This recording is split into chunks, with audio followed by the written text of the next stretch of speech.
Okay, thank you, Kamla ji, for firstly coming and allowing us to video record this conversation, which I'm sure will be insightful and full of perspectives that probably we are not aware of. Participants or whoever is viewing this is not aware of.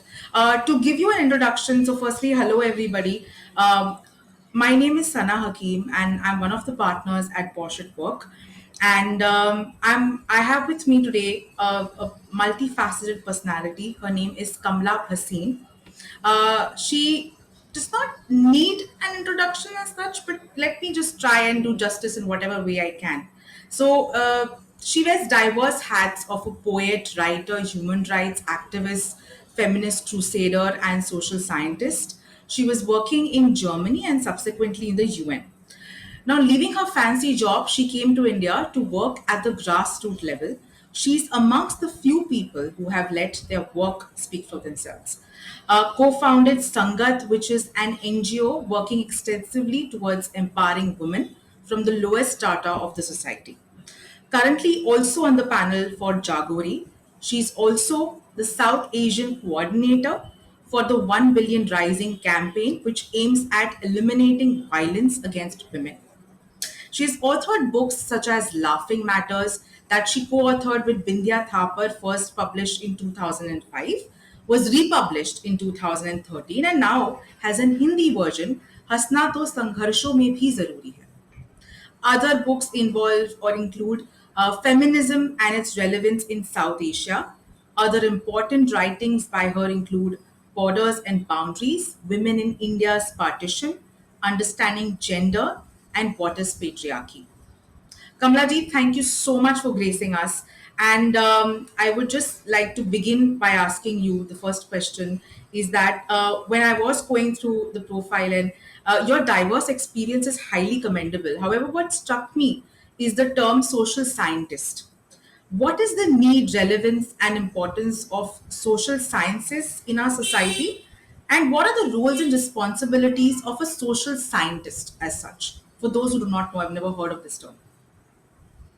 The only thing wrong in my introduction on Google is that I am a social scientist. I, I am not a social scientist. Okay. I studied social sciences, but I came from village schools, government schools in Rajasthan, went to the worst possible colleges and university. I did study social science, but nothing came into my head. And it was that time where you ratta lagaod, where you memorized everything and then you put it back. German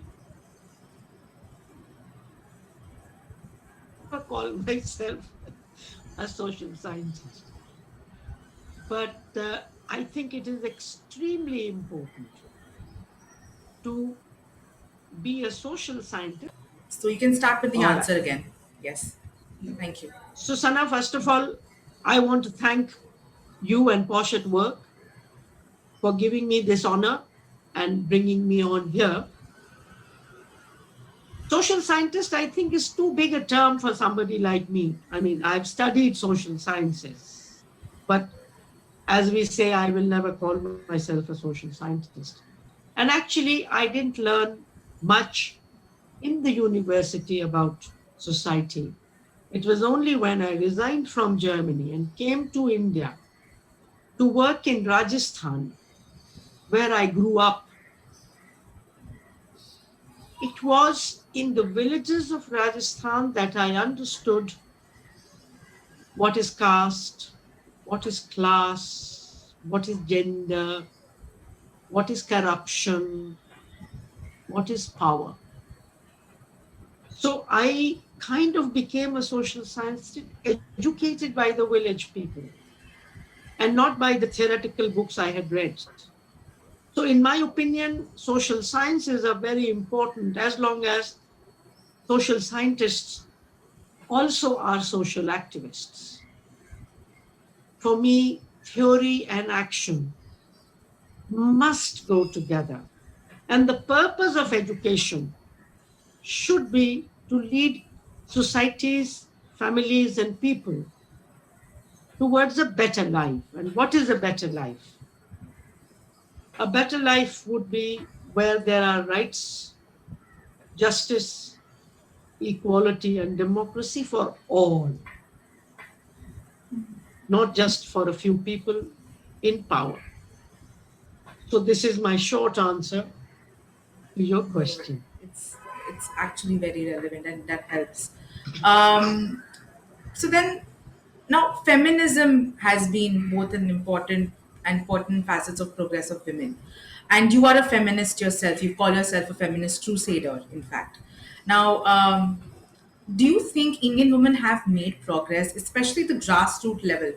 And if yes, your answer is yes, then how? In what way? And you think if no, then why haven't Indian women made progress so far? Yeah, yeah. So, when people ask me, then I do call myself a feminist, but I don't go to a village calling myself a feminist and don't go to a basti saying I'm a feminist.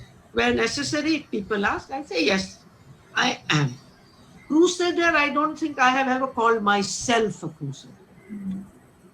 I have done some work and I would never use such big words, crusader, etc., for myself. And not only because of trying to be humble, but I think it's too big a word. Maybe first of all, Indian women, even Indian grassroots women, are not all the same. We're talking of hundreds of millions of women. And to be able to generalize for the whole of India, for the whole of the country, whether rural women have made any progress would be amazingly difficult because even in the rural areas, there are upper class rural women. Like I was in the rural areas, but because my father was educated, I've reached here. And not a single student from my village school ever left the village after that. So, for example, I don't have a single friend from my school because they never left the village and did anything else. I have only two friends from my college, which was a lower middle class kind of a college, because majority of those women got married either while they were doing their BA or after. So I can't generalize, but I would say that yes, we've made considerable amount of progress even in the rural areas of India. And we have many more schools today than we had when I went to school in the 1950s. We have better schools when I go to Himachal and other places and I see these nice schools. I'm amazed. So if parents encourage girls and boys, they can really get educated. And I think one big change which came was 33% reservation for women in the panchayats with a million women elected into these bodies. And even if half of them did not perform well, even if we can make fun of half of them and say Sarpanch Pati and that Pati, but we have enough research to show that some of these women did brilliant work and they really took care of the real issues. Then I also don't mix, when we talk of feminists, somehow we have an image of urban women, short haired women like me who speak in English. And when we talk of the rural women, we never call them feminists. And I think this is totally against the truth. By the way, the law on which you are working, which feminist got us the law? The poorest Indian woman called Bhamri Devi. Absolutely. Is she a feminist or not? And after 23 years, the woman is still in court and the thing is not over yet. Similarly, which part of the country got a whole state to stop alcohol. And who were those women? Women in Andhra Pradesh who were doing literacy classes. And in the literacy classes, they became so aware. And they said, damn it, what is plaguing us? It is this kind of alcoholism. And for years, they agitated, they organized, and they got the law changed for some years. And of course, then the governments, the corruption, and all that. Similarly, which women do we talk about in terms of ecological feminists? The Chipko women. So I can go on and on and on giving you examples. Who got us the right to information bill? Urban people like you and me, or women and men in Rajasthan, Mazdoor Kisan Shakti Sangatana, single women, Sana. Who has organized the single women in the country? Fancy women like you and me. I am also single after I lost my man. And if you lose a man, you become single. You can have 100 other people in your life. So I don't understand how I can be single. I mean, I literally have hordes of men even in my life. My son, my brothers. You don't have a man you sleep with, you are single. Single women ka movement. Who is doing it? The rural women, they have over 100,000 members in 12 states of the country. So what I want to say is, as far as I'm concerned, I have seen more feminist urges in the Gulabi gang. Was it in a city? So I think we should do away with this divide that urban women are feminists and the other need my support of a crusader who will come and save them. Absolutely. That's so well So, said. yeah, so I feel a lot of things have been happening, but other very important thing which have pushed the rural women back. And the biggest thing is the attack on agriculture or not enough attention to agriculture, which has pushed women down, the attack on handlooms and handicrafts, which has taken away the jobs of millions and millions of women. And if you see that the percentage of women who were in paid jobs, who were in the formal workforce, has come down from 35 to 25.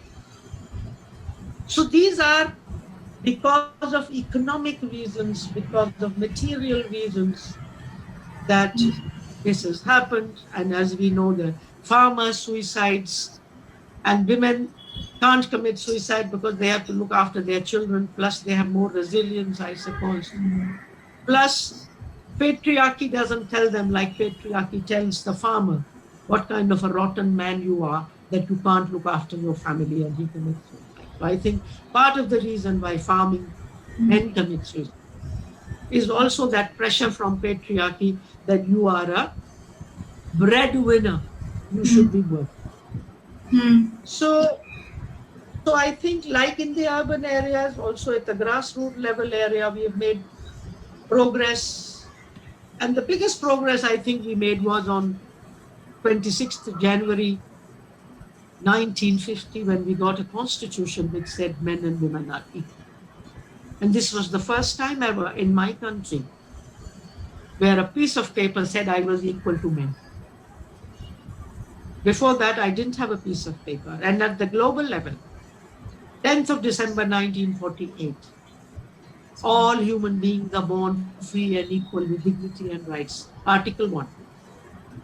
Before this, in human history, we did not have a statement agreed upon. So at least today I can come to you as a lawyer and say, listen, they are treating me not as an equal. So that, I think, is our biggest support. And I think we have made very good progress in legal affairs. We've made good progress in laws, but they're not implemented enough. Sure. So I think Where we are lacking is changes within the family. And we, the people of India, are failing the Constitution of India. We are lagging hundreds of years behind our Constitution. So we continue to give dowries, we continue to kill our daughters in the womb, we continue to perform Kanya Dan, whereas Kanya Dan, according to my understanding, is against the Indian Constitution. No father of mine can give me in Dan to another man. Sorry, bro. Sorry, father. I am not your property. I am a full citizen of my country. So we, the people of India, are insulting our constitution. Yeah. Kamlaji, I would just want to also sort of take advantage of the immense grassroots level work that you have done. And if you can just, from whatever, if you can, for the benefit of the viewers as well, if you can highlight something in terms of the work that you have done and something that stood out for you, any instance that stood out for you, you feel that, it will be for the benefit, like it could be a part of the work that you are doing in with Sangat or with Jagori or with any other institution or on your own, because I know that you have so much experience and from where you are saying what you're saying, and it's first hand experience when you say these things. So I would want to take Sana, advantage of that. Sana Bibi, I want to tell you that I worked at the grassroots level only for 4 years. That is where I got my education. So my university was Rajasthan Villages, 72 to 75 end. After that, my work has been for 45 years to work with people who work at the grassroots level because we felt that their training, their preparation, their capacity building was lacking. And they were being trained in ways which were not going to help them, we felt, because it was top down learning. And we had realized when I was working in Rajasthan that top down development is dead development. Development has to be like a tree growing from below upwards. ऊपर से लाके लटका नहीं सकते वो मरे हुए पेड़ चलते नहीं. If you want people's participation, if you want people to be the writers of their own destiny, then grassroots level workers need to know how to listen to people, need to respect them, need to love them if you like, need to trust in them. And we were not being taught this even in the universities, that we need to respect them. We were blaming the poor people for their own poverty. We said if they were intelligent, if they were hardworking, they will not be there. The biggest lie I was told in the universities. The biggest lie was that the third world is poor because of too many people, too many children. So, for the last 45 years, my work has been to do capacity building workshops, and some of them are a month-long course for women, particularly for women. Then there are 2 week courses. And then there are 3 day, 4 day, 5 day courses with men and women, and sometimes only with men. And sometimes with members of parliament, for example, in Nepal, with journalists in Nepal. So, whatever I learned, to pass it on in these workshops and telling young people, we all become activists without any education. You became a lawyer after 5 years of learning. Today, anyone can pick up a bag and just go to the rural areas and mess up with their lives. And the biggest lesson I learned was that the organization I was working for had, for some reason, decided that they will do literacy work. They got some funding. They were doing literacy. I resigned from Germany, came there, they said literacy work. So I said literacy work. So I went to the village and I told those people, gave my spiel, German mein bolte hain, gave my lecture. Literacy is most important. Kala akshar bhais barabar. If you can't read, you are like a buffalo. Imagine saying this to an illiterate person. People who can't read are like buffaloes. That means my grandmother, her mother, my grandfather, they were all buffaloes. Is there any connection between literacy and wisdom? I'm not sure whether Kabir or Baba Farid, whether they were literate. I have no idea. But I know for sure that literacy and wisdom and literacy and knowledge have very little in common. So I went there for 6 months and they kept telling me, yes, yes, we will do literacy. Yes, yes. So I said, all right, I've got money. We will make a literacy center. Yes, yes. So I got the money. We said, okay, here we'll make the literacy center. So from tomorrow, you come for Shramdan or donating your labor and we'll build a beautiful literacy center. And we could only do that at 8 in the evening. So after dinner, I would go there at 8 to do this work with them. Nobody came. Okay. And next day I went back. I said, you didn't come. And then they opened up. They said, listen, woman, Benji, we've been listening to your nonsense for 6 months. Did you ask us whether we wanted literacy? And are you blind? Is your organization blind? Can't you see this is the worst drought in Rajasthan for the last 100 years? The lake, where the lake palace is all dry, you can drive there, can't you see? Have you never seen us walking for kilometers to fetch water? So I said, you could have told me this on day one when I came. Why didn't you tell me? That woman, you are all wrong, get lost. He said, we didn't tell you because people who come with clean clothes are powerful people. I said, what do you mean clean clothes? Saaf kapde. He said, anybody who has clean clothes does not earn by his or her labor. They earn by their pens, like Kamla Bhasin and Sana. लिख के काम करके गंदा नहीं करते. And anyone who comes to us comes to loot us in one way or another. Sometimes they come for 2 months to write a paper which we have never seen. No student ever comes back and says, this is what I wrote after my research on it. And they said, if we wanted to learn, why do we need a building to learn? We can sit under a tree, no? We could sit in our temple. We could sit in falana's veranda.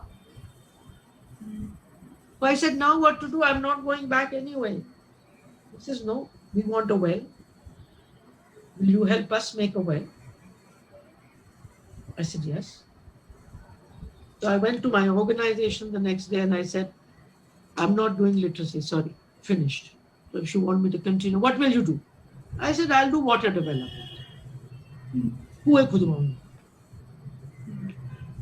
So they agreed. I mean, otherwise I would have left. And we started digging wells. And while digging wells, I understood where was the government scheme going, whose wells were being deepened, who was not getting any money, why are the Adivasi wells always dry, why are the Dalit wells always dry, and Dalits are not allowed to go to the Brahman well to get it. And Sana, if you know about wells and if you know about water underground, you will know what is class. That's where I learned class. If I have a big well and a big motor to get water, I'll get the entire water of that area So that little Dalit, his well will dry up because he doesn't have a machine to get water. सारा पानी तो class समझ में आ गई, cast समझ में आ गई, marks समझ में आ गया. So this is it. So So my I main work is capacity building of people so that they can keep thinking about these things, who can understand these issues. Kamla ji, then I'm curious in this capacity building, and I know that what you said is what I've understood from what you said. You can correct me if I'm wrong. Is that it's not just one person's problem; it's a community issue, which everybody has to sort of come together, look beyond the caste, creed, religion, all these boundaries, and sort of look beyond these aspects if you want to get anywhere in terms of progress. Ultimately it is all interconnected is what I've understood from whatever you have said. um, बिल्कुल. so I know that you have also seen these are the tough parts, these are the real things that you're so right when you say that people living in cities are sort of living in a bubble.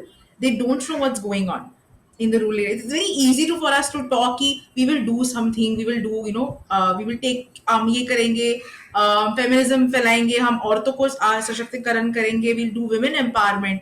uh, Also, don't you feel that what keeps you really really going? How is it not easy for you, Kamla ji, to be cynical about this, or be like just give up and say nothing is going to happen? I really want to understand. Bibi, if I didn't have feminism in my life, if I didn't have this work in my life, and by the way, I was in the UN for 27 years, doing just this work which I have described, of talking like this to people in Asia first. After 4 years, I said, I was based in Bangkok. I said, I refuse to work in 8 countries of Asia. Reduce my area of work to South Asia, where I understand a few languages, cultures, politics. So send me to South Asia anywhere. So they posted me in Delhi, in my own country, as an international civil servant, which is normally not done. You cannot be an international civil servant with diplomatic rights, but only if it is a regional project. So for the last 45 years, I have worked as a regional person. Pakistan, India, Sri Lanka, Bangladesh, Maldives, etc. And I've never worked only in India since 75. And I've had many disasters, terrible disasters in my life. Not many, at least two. And I feel if I didn't have this work, which is bigger than me, which is larger than me and my two children. Are there two children? So a dog looks after 10 children in her life. Two children for a human being, and then that is it. And I'm learning from my own tragedies. I know what the Buddha said, what the others said, like all the unhappiness in your life comes from wanting happiness just for yourself. And all the happiness comes for wanting it for others or something larger. So when my second son, my second child, we gave him a vaccination and it destroyed his brain. So today he's 40 years old with no motor function, no speech, no motor function, no head control. And he was going to be looked after by my daughter, who was 27, a human rights activist, a dancer, Rishi Valley School, St. Stephen's College, Oxford Masters. working with South Asians for human rights for 2 years, going back to Oxford for her PhD, gets into clinical depression, commits suicide at the age of 27, um, 14 years ago. And honestly, Sana, if I didn't have this purpose in my life, I would be emotionally dead. I would probably have to live for my son. मैं मर गई तो he has no. And what has this feminism given me? It has given me a home in so many countries of the world. I never stay in a hotel. कहीं नहीं. All my work is with my closest friends. If I'm traveling to Bangladesh, my friends will be at the airport to receive me. In Lahore, they will tell me that if you have brought any money, dollar, just put them away. You will not spend a penny of yours. I said, but I'm going to be here for 15 days, even if you were coming for 15 years. These kinds of friendships in Nepal, Sri Lanka, all my poetry, every reason for which Posh at Work has invited me here today is because of this. You take away my work from my life, Kamla Bhasin is a big cipher, zero. And all my energy comes from these young people I teach. So, what keeps me going is there are still people like you who will call me from Bombay and say, let us talk. And I do this sometimes 3 times a day. Can you believe it? Day before yesterday, 21st, I had 3 webinars. I just can't say no. I feel if somebody is willing to listen to me, I have nothing else to give to anybody. But if they want to listen, and that's why I'm always amazed when people call me crusader, falan, because I say, kya bakwas kar rahe? So really, I feel our energy comes from this work, from the people, from hope. Otherwise, during COVID-19, what hope do we have? During all the kind of conflicts which are being sown unnecessarily. So just the presence of people who still dream of love, who dream of human rights for all, who dream of justice for all, who dreams that one day my constitution will be. And yet, I'm not any one of those who has lived her values. I'm not a Mahatma Gandhi. I'm not an Aruna Roy. I'm not a Medha Patkar. And that is the biggest shortcoming of my life. That Kamla I live in ji, this. Kamla ji, you are Kamla Bhasin. I don't think you need to be compared to anybody else. And thank you so much for sharing this very, very personal um, aspect of your life and explaining to us what really living life means. Like, I think a lot of things I can take away from just hearing you in this answer. I think there is other questions also that I have for you, but I think in terms of life lessons, I feel I think you're Kamla Bhasin. I don't think I want to compare you with any other personality. That's unfair.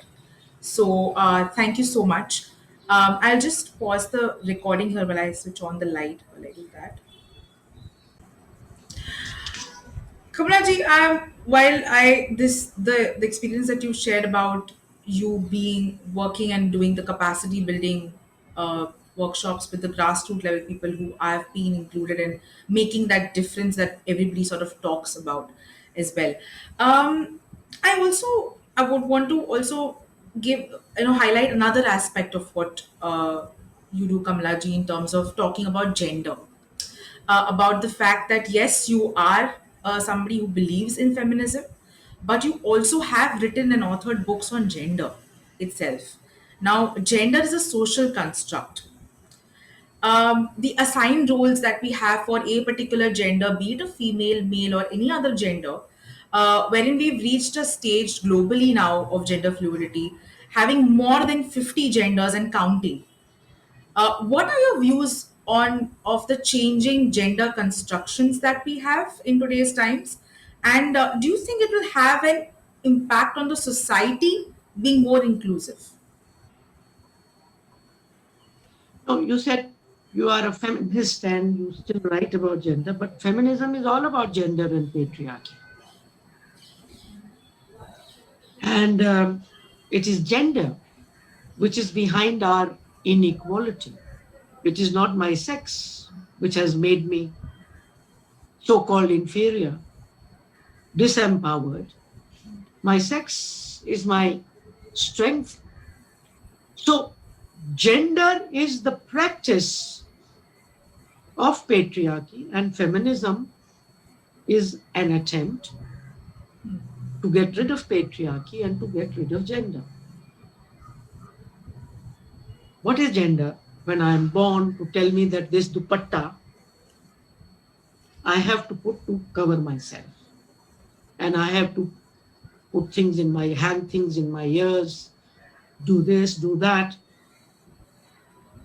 I was born a full human being, and the moment I am born, I'm divided into half. You'll do this half of the things, you won't do these things. You will be emotional, you will not be rational. And my brother is also turned into half. Two halves.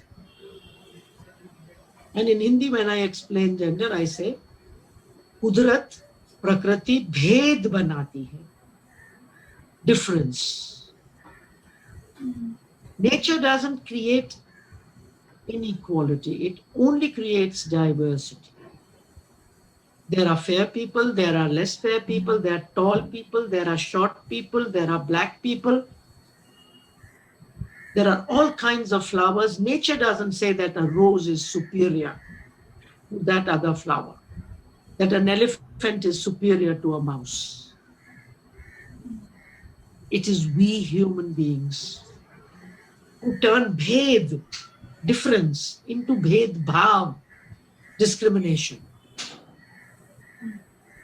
Bhed turned into bhed bhav.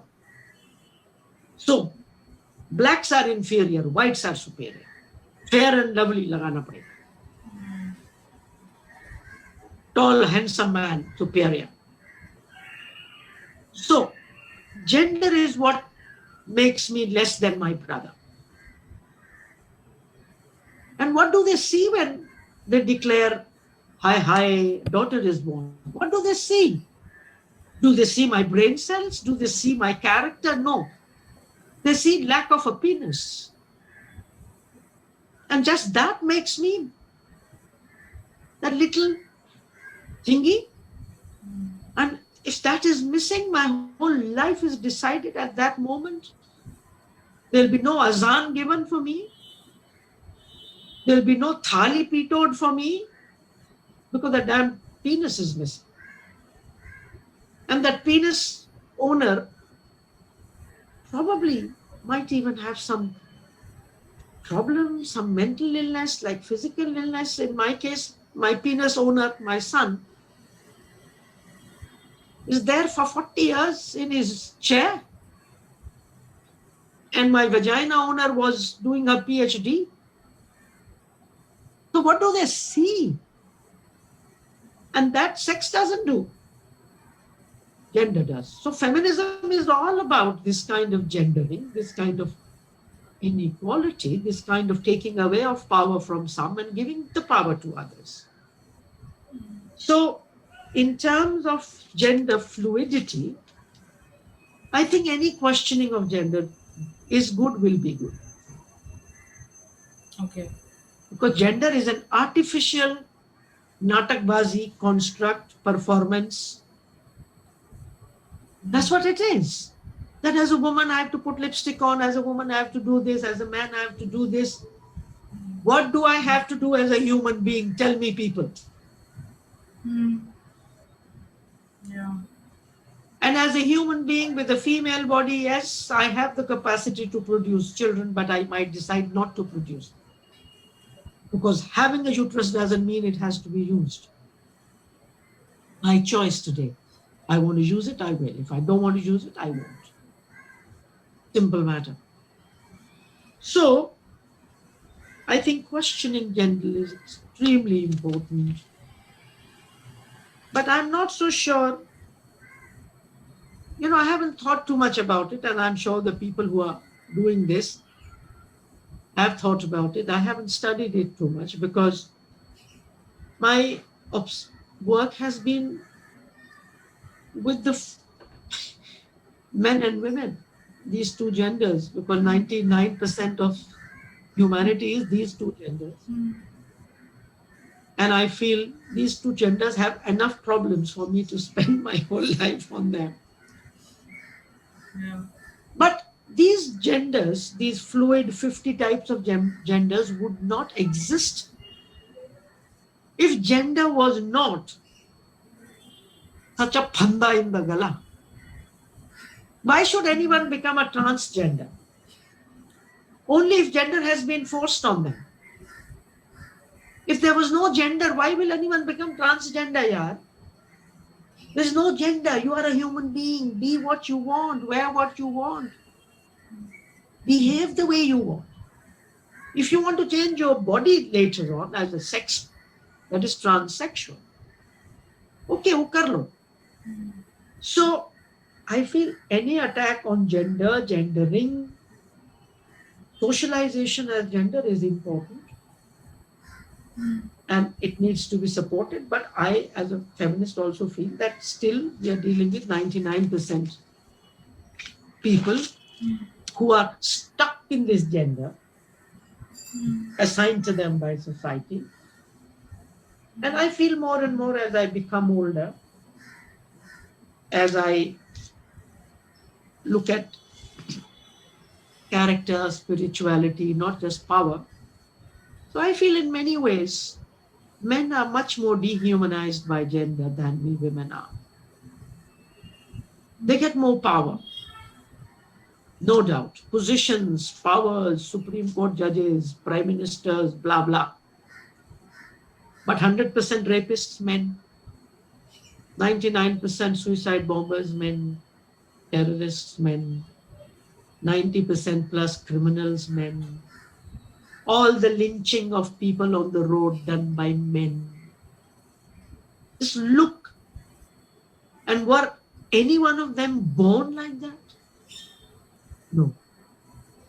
Violence in men is not biological. Just as goodness in women is not biological. Every man who gets into a metro and feels happy touching my breast has lost it. Patriarchy has just done it to him. No human being without patriarchal things, entitlement, मेरे को चाहिए, will ever do this. So I think fighting gender is necessary, but really I am more for freedom from gender rather than 50 kind of gender. So today we have problems with one gender, then you have problems with 50 genders. No, I have a vagina, but I'm not feminine.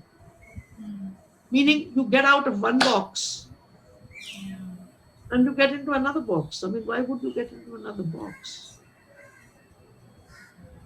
So what I am really excited about are some experiments going on in Sweden, kindergartens and schools, where they have, in this particular school, and there are, I think, a couple of them where they say, you cannot go on calling girls as girls and boys and referring to their clothes.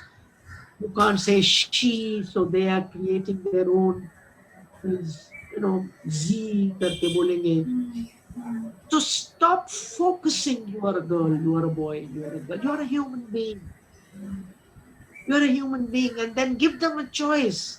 Does he like to wear a dress? Does he like to wear his mama's lipstick if mama is wearing it?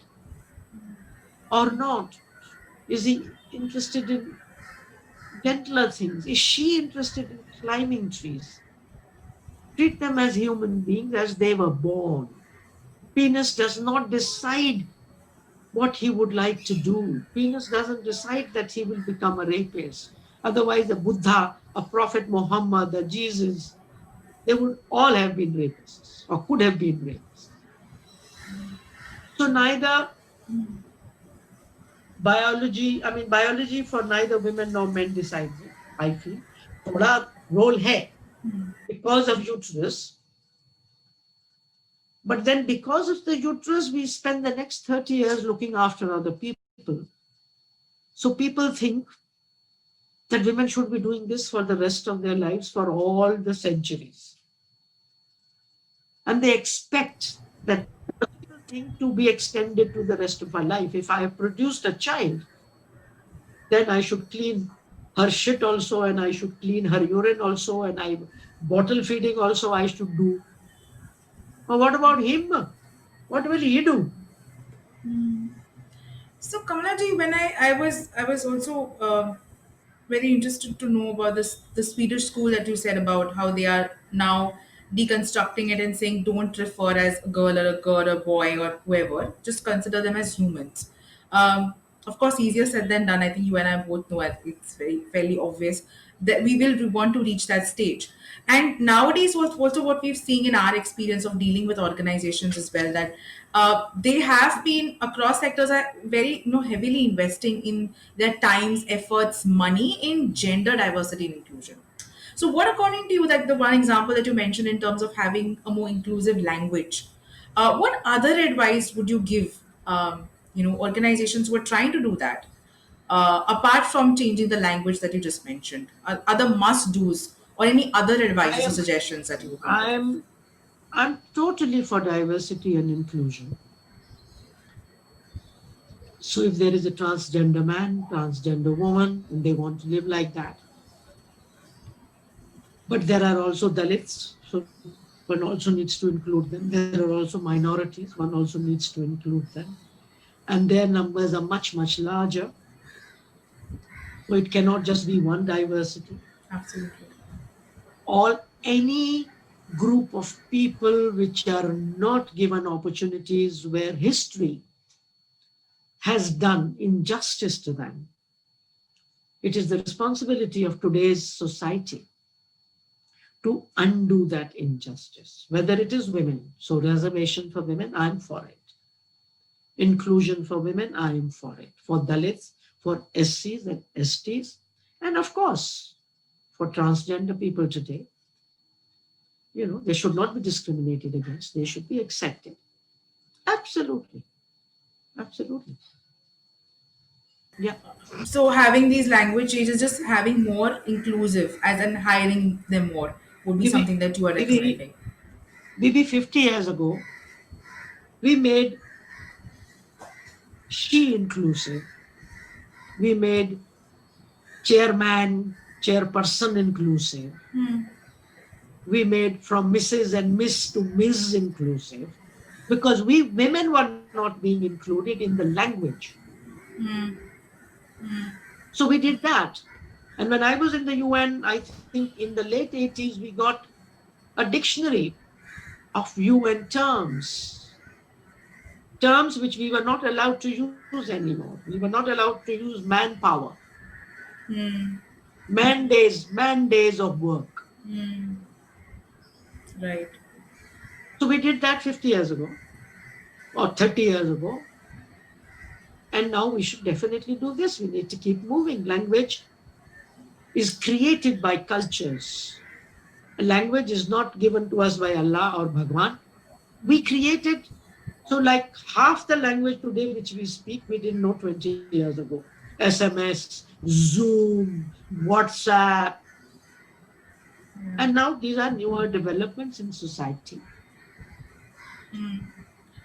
And these obviously, like even the way we use the word black for something which is wrong needs to go from our language today, where Black Lives Matter.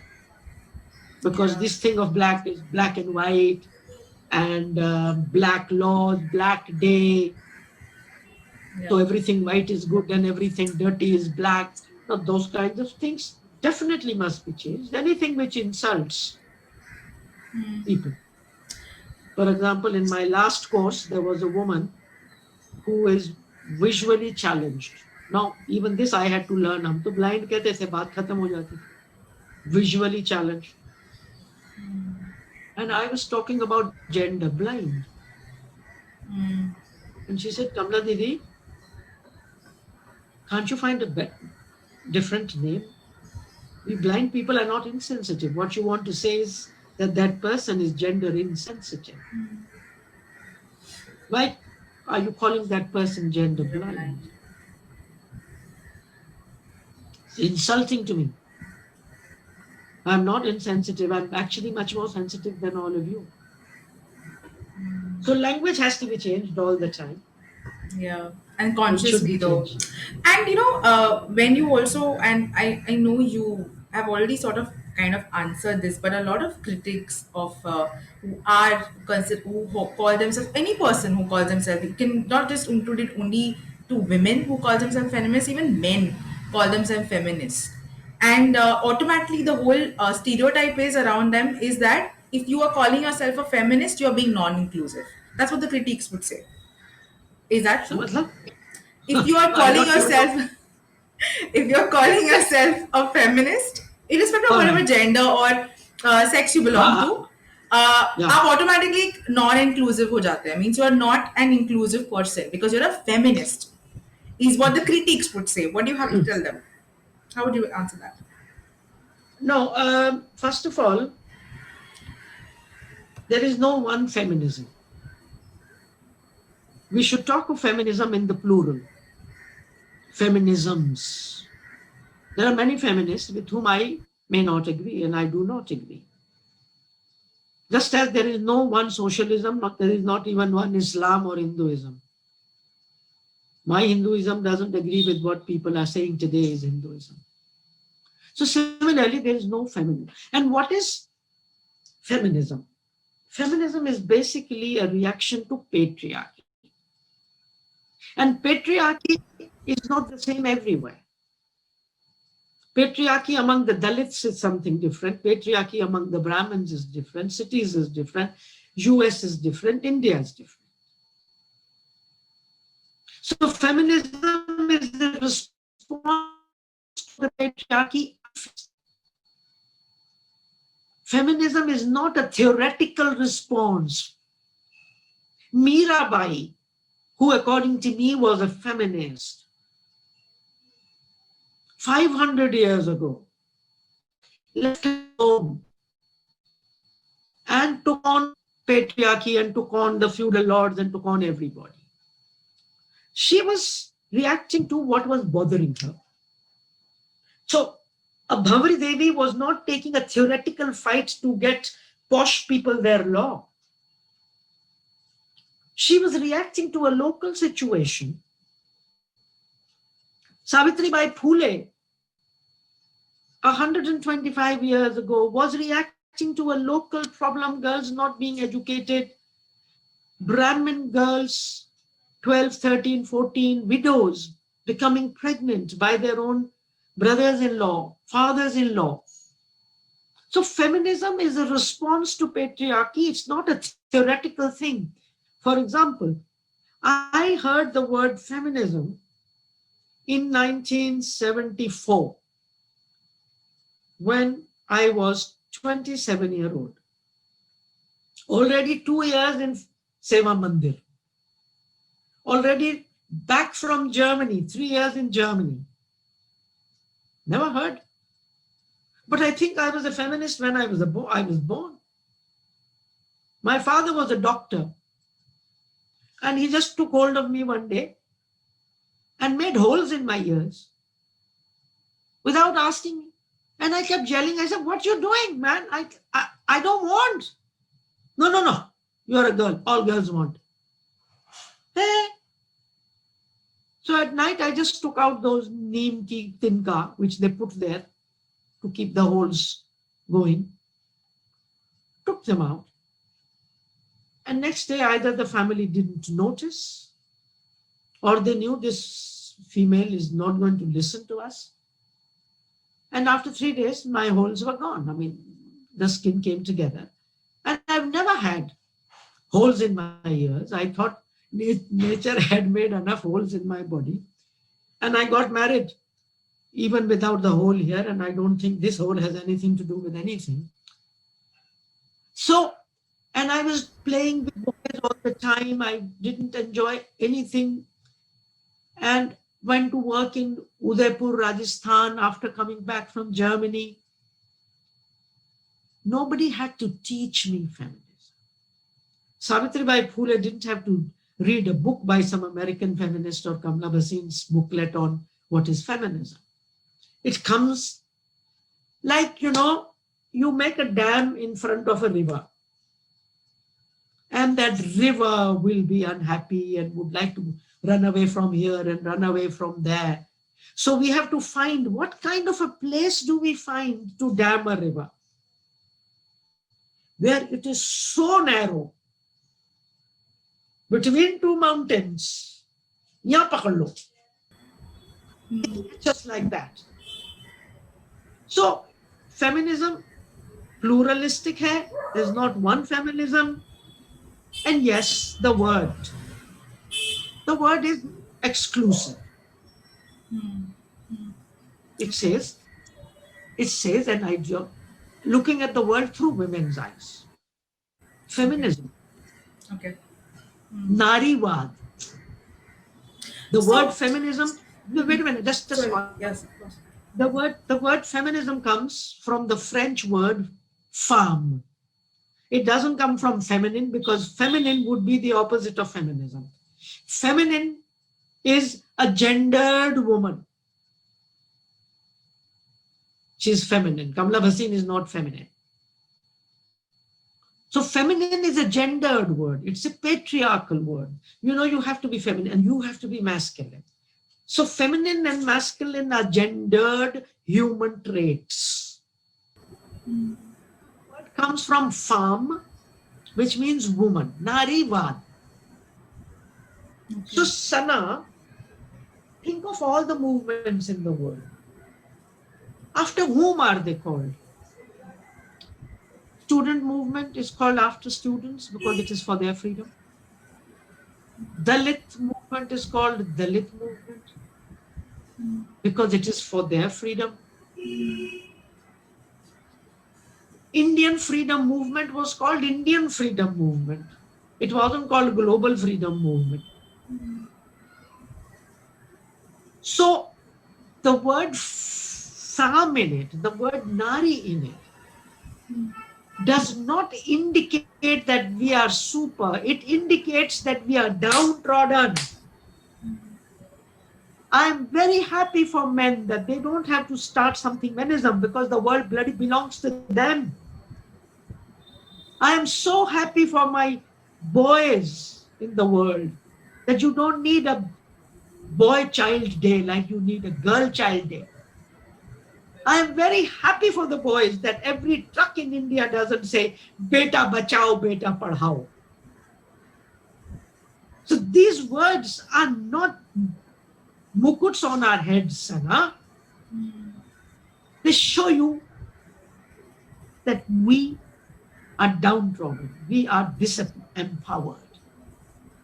And we want to come up because the Constitution says so. We want to come up because the Universal Declaration of Human Rights says so. We want to come up because the whole world knows that unless men and women are equal, families will not be happy.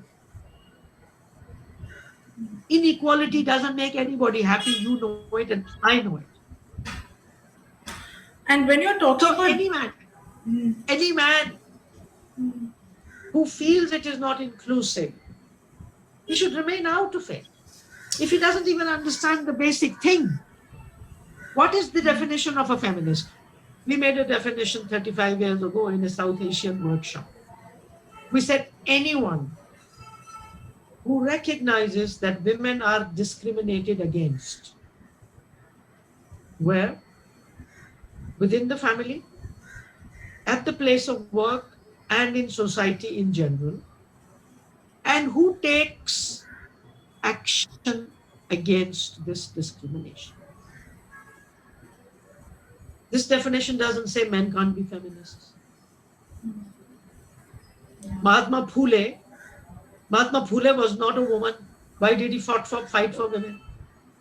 Baba Sahib Ambedkar was not a woman. Why did he fight for women? Prophet Muhammad Sallallahu Alaihi Wasallam, who gave us women rights 1500 years ago, was not a woman. Guru Nanak, I was reading him today and what he said about women, he was not a woman. Any enlightened person says equality. Any In enlightened person. Interesting, you mentioned that, and you mentioned about the constitution as well. While equality is important, I'm not denying taking anything away from the fact. There is a new term, or it's not actually a new term. It's a very old term. It's called equity, which is a much more higher term than equality, where you are giving their ultimately to achieve equality, you need to provide equity. That's mentioned in the Constitution, the Human Declaration, the Universal Declaration of Human Rights also mentions this term. Um, Basically meaning that you need to provide a level playing field. So you might have to, like you spoke about reservations, they work on the principle of equity, or telling them that okay, you know what, you will get a chance better than, or before this a particular community or a gender. So as a society, as a person who's as an employer, what are the things that you need to do in terms of to achieve, or in terms of that equity that needs to be brought in first to achieve ultimately equality? So equity is given for two reasons, Sana. One is for biological reasons. I am a woman, I give birth, so I need maternity leave. I'm a woman who menstruates, and if I have problems, some people are now saying we can look into that. Similarly, equity is required for people in wheelchairs.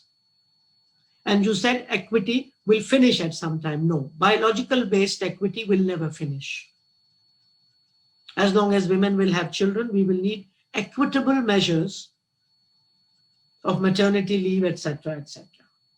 As long as people in wheelchairs will be there, we will need equity in terms of ramps and all that. As long as people who can't see are there, you will need all that. So biology-based equity measures will never finish after equality comes. Only social inequalities like caste, race, class, gender, which society has created. These, we hope, will disappear when we provide support. So, am I for equity or for equality? I am for both. I want, in the final analysis, I want equality also. Because equity sometimes is misinterpreted as according to circumstances. According to what we think is right is equity. So a khap panchayat in Haryana can say, ji, हमारे लिए तो यही सही है. So equity is okay. Equality we can't give. And this debate actually took place in Beijing conference, where the Islamic countries said no to equality. They said we cannot give equal treatment, but equity we will give. According to our Islam, a man can have 4 wives, blah, blah, blah. We have to keep all that. That is equity for us. So we feminists said, Are, what are you talking about? So I asked this question in my workshop. Do we want equity or want equality? Half of them say equity, other half say equality, and then final answer is we need both. We need equity and equality. So Okay. yes, equity is absolutely important. And social inequities or inequalities are because of historical wrongs. The caste system, patriarchy, race. And a woman is not responsible for her disempowerment. She was brought to this position by her society. So today's society has to own up to the powers in the past and say, yes, we will undo this. Plus, we know today, enough research exists, that equality is better for families, communities, and countries. Simple सी बात है. So then I'm curious to understand about the 1 billion rising initiative that you're a part of, and you're the South Asian coordinator. What was the hope and the thought behind that, and where is the progress now? Where have you reached? You think you all will be able to achieve what you all had set out to achieve? Do you know anything about it? I have very honestly, I just have very brief knowledge about it. I do not have much knowledge, and I was hoping that you would shed some light on it. Yeah, so 1 billion rising. In 2012, the World Health Organization gave a report saying out of every 3 women in the world, one experiences violence at some time or the other in her life. So there were 7+ billion people in the world, half of them women in 2012, 3.5 billion women. Out of 3, 1, over 1 billion women face violence. Have you heard of any war which affects 1 billion people? Have you heard of any war which takes place within the family? So, a feminist friend of ours, I knew her since 2004, she got this idea because she was appalled by this figure. This woman who thought of it was Eve Ensler. Eve Ensler is the woman who wrote Vagina Monologues. She is a survivor of father-daughter rape, 10 years of abuse and rape. She thought of this and she contacted 15, 20 women all over the world and said, Kamla, this one, that one. Let's start something called 1 billion rising. If 1 billion girls are being violated, let 1 billion people rise. Not those who are violated necessarily, but anyone who loves girls and women. Men, women, transgender people, rise.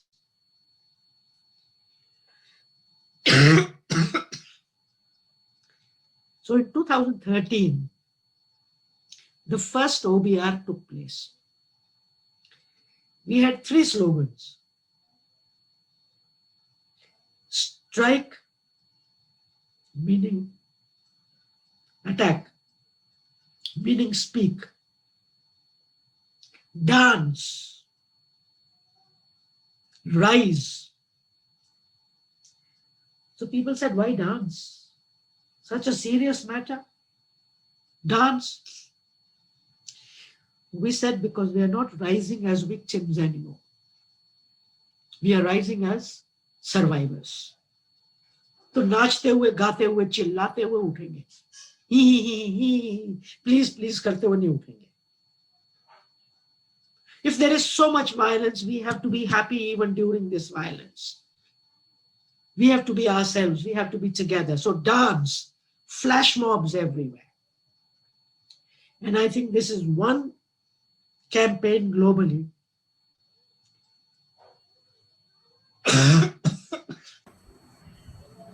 Yes. So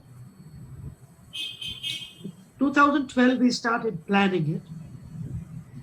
And we said it will culminate on 14th February, Valentine's Day. Who is Saint Valentine? Someone who was killed because he was promoting love and marriage 1900 years ago in Italy. He was killed. So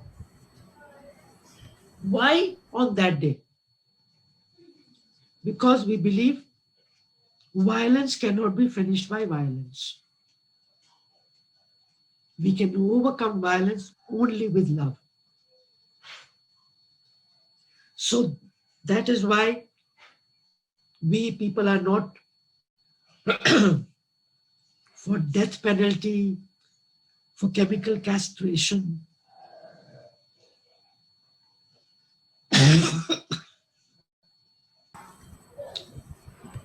So we were amazed that in 2013, 205 countries observed 1 billion rising in one way or another. And what did that show? That showed that there are feminist groups all over the world working against violence against women. And every year it has been becoming bigger. Ever since I've become the coordinator of this, 2012, my outreach has increased. With dance, younger people came into it. Finally, feminism was fun. Otherwise, they say these feminists that they just keep beating their breasts and keep saying, ah. But here were these feminists who were laughing, who were dancing, who were singing. So it became cool. Feminism finally became cool for the younger lot. It came on the roads. In Bombay, Akshara and other people, so many organizations, they did it. So this year is the 8th year. We are responding to COVID-19 in terms of the big slogan. The big slogan is Rising Gardens. We are encouraging city-based people to start growing vegetable gardens, to start connecting with Mother Nature, because violence against nature and violence against women is very closely linked. And we feel that raising plants and raising gardens can teach you what is mothering, what is loving, what is caring, what is nurturing. And even if you can grow a little bit, once you taste a homegrown tomato, you will know how polluted are the tomatoes which we are eating, buying from outside. And this year we are also saluting all the people who have been caring for us during this. So it is a very democratic thing. Whatever is happening wherever, you can take that issue. It is not top down. There is no money in it. Nobody gives us money to run OBR because we are all doing this work anyway. So all it does is it connects the world. So I know that on 14th of February, 207 countries will be chanting the same thing as I am. Just like on 8th March, we do it. Just like in these 16 days of activism, which start tomorrow, 25th of November, we are doing it. So it leads to global solidarity. And you said, has it made a difference? In terms of mobilization, I don't think there has been any campaign as large as this in the last many years. None. But whether it has reduced violence, definitely not. Because, Sana, feminists and our campaigns and PoshAtWork, etc., are not the only forces working in society. We are one side of the story. There is the other side of the story, which is leading to more violence, which is leading to the patriarchal mindset. We are saying no patriarchal mindset. But there are forces which I call capitalist patriarchy. It is breeding patriarchal mindsets. When we started this work in the 70s, pornography was not a billion-dollar industry. Child pornography was not a billion-dollar industry. Cosmetics, telling us women who is beautiful and who is not, and making 85% of us unhappy by comparing us to the fair ones, to the this type of nose ones, and to the this type of cheek ones. 85% feel unhappy after this. Toy industry, guns for boys, Barbies for girls. Media, Hollywood and Bollywood, TV serials. Look at the production of these. Look at their budgets. One company of these, one pornography company will have more money than all the feminists put together.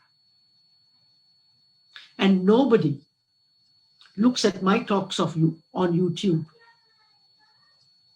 So what are they watching? All the chowkidars and everybody else who is sitting. You can guess and I can guess. What are they watching? So when people ask, Kamla, what has your 45, 50-year work done? I said, it has done a lot. And maybe if we were not there, then you should imagine what the world would have been like. I believe all the laws for equality have been because of movements. No government has given us anything in a platter. Posh came after the movement. Everything. Labor laws, Adivasi laws. So everything we have achieved. And we have achieved a lot. Two women sitting like this and talking. I mean, 50 years ago, it wouldn't have been possible. Of course, Zoom nahi tha. But today, women are in every profession.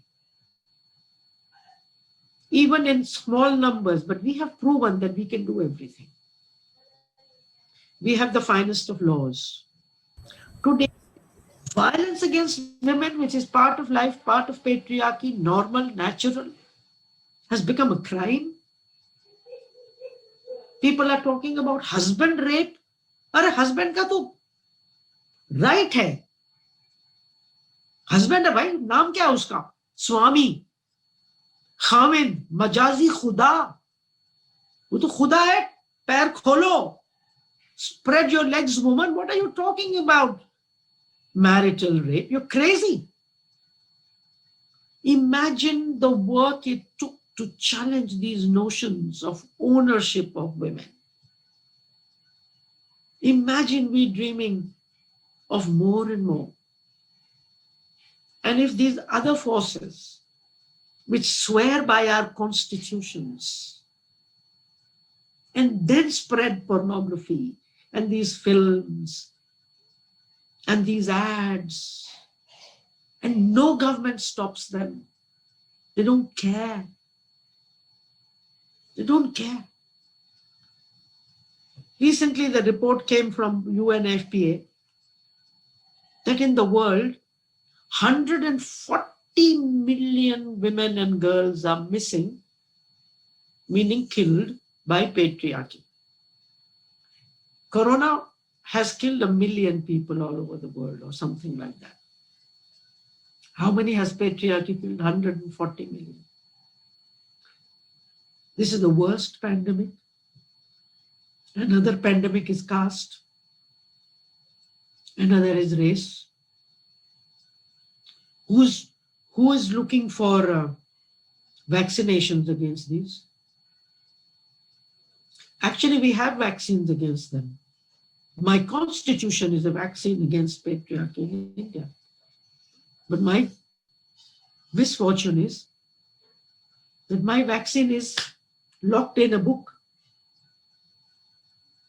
It doesn't enter my family. We need to get these vaccines out of the books. out of the constitutions. So this is what OBR is doing, this is what you are doing, this is what thousands others are doing. But people spreading inequality. So one is this capitalist patriarchy. The other attack on us is by religious fanatics, huge attack. Another attack on gender equality are all conflicts and wars and migrations. So the forces producing inequality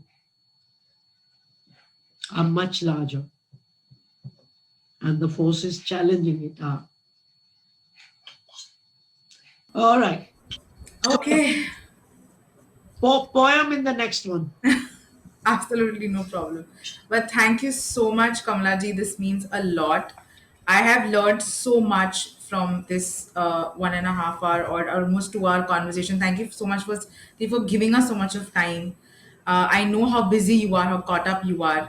And thank you very, very much. I couldn't thank you enough for this. We would try and also remain in touch as far as possible, and I would want to invite you for internally or something I can arrange for later on maybe. But I would definitely want to remain in touch with you, of course, subject to your also approvals. It doesn't work one I'm way. a retired woman. 74-year-old retired woman जिसको